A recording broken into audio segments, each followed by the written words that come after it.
Stranger in a Strange Land by Robert A. Heinlein.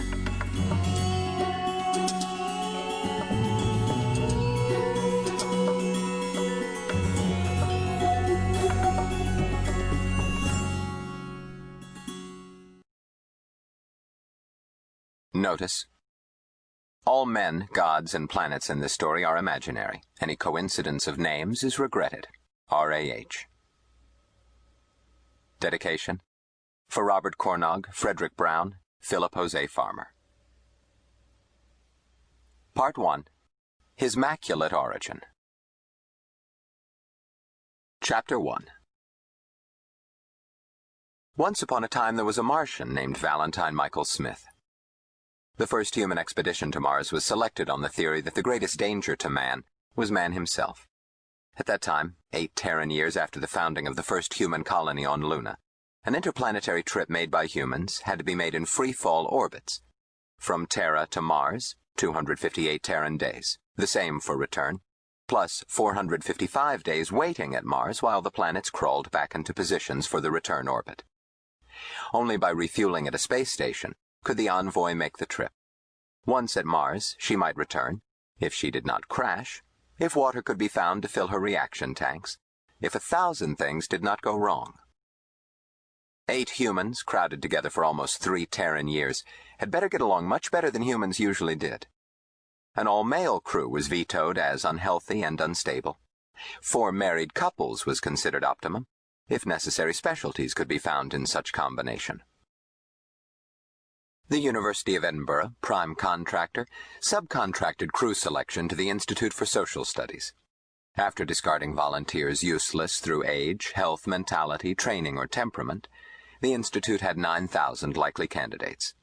The skills needed were astrogator, medical doctor, cook, machinist, ship's commander, semantician, chemical engineer, electronics engineer, physicist, geologist, biochemist, biologist, atomics engineer, photographer, hydroponicist, rocketry engineer. There were hundreds of combinations of 8 volunteers possessing these skills. There turned up 3 such combinations of married couples, but in all 3 cases, the psychodynamicists who evaluated factors for compatibility threw up their hands in horror. The prime contractor suggested lowering the compatibility figure of merit.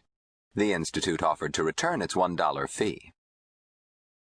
The machines continued to review data, changing through deaths, withdrawals, new volunteers. Captain Michael Brandt, MS, Commander, DF Reserve, pilot, and veteran at 30 of the Moon Run, had an inside track at the Institute, someone who looked up for him names of single female volunteers who might, with him, complete a crew. Then paired his name with these to run problems through the machines to determine whether a combination would be acceptable. This resulted in his jetting to Australia and proposing marriage to Dr. Winifred Coburn, a spinster 9 years his senior. Lights blinked, cards popped out. A crew had been found.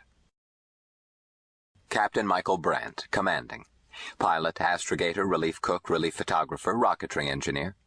Dr. Winifred Coburn Brandt, 41, semantician, practical nurse, stores officer, historian.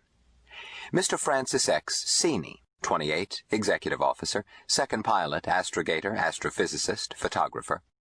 Dr. Olga Kovalik Seeney, 29, cook, biochemist, hydroponicist.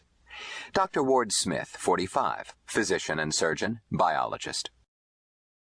Dr. Mary Jane Lyle Smith, 26, atomics engineer, electronics and power technician.